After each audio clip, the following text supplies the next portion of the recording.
Good day everyone, I'm Rosemary Lagrimas, 25 years old from Barangay Macagtas, Catarman, Northern Samar.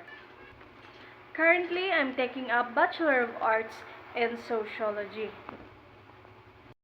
My hobbies and interests include cooking, listening to music, and spending time with my family.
Planting herbs and plants like lemongrass, oregano, and others in our backyard.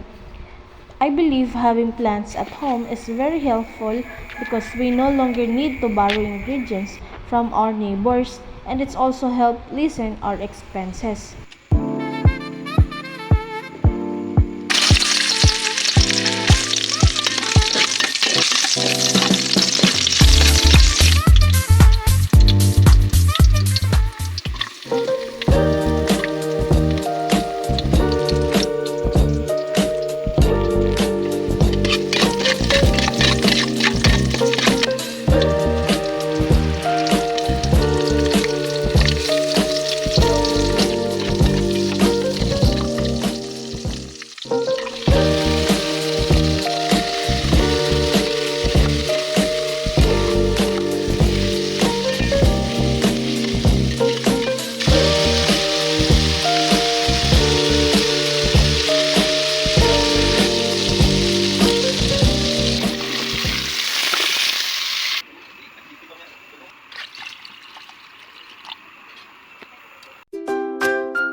I especially enjoy adding lemongrass to tinola because it gives a delicious aroma and flavor to the food.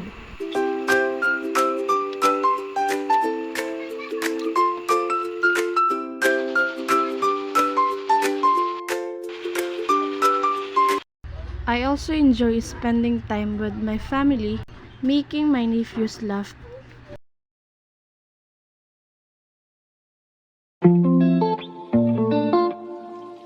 And also going on nature trips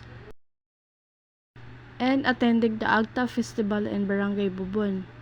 Aside from that, I also like joining barangay assemblies because I want to stay informed about community activities and issues in our area.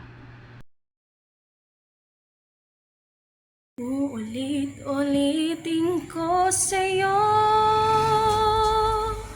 ang nadarama ng aking puso. Ang damdamin ko'y para lang sa'yo, kahit kailan may hindi magbabago. Ikaw ang laging hanap-hanap sa gabi't araw.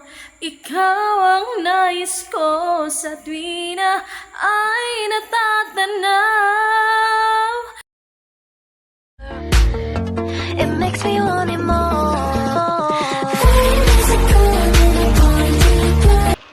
One of my strengths is that I am approachable and easy to ask for help.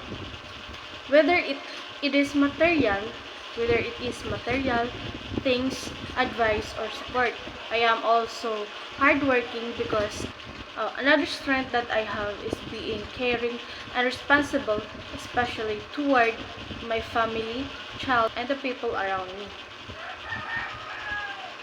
One of my weaknesses is that I easily get hurt emotionally, especially when I see my mother being looked down on by some people because of her educational background.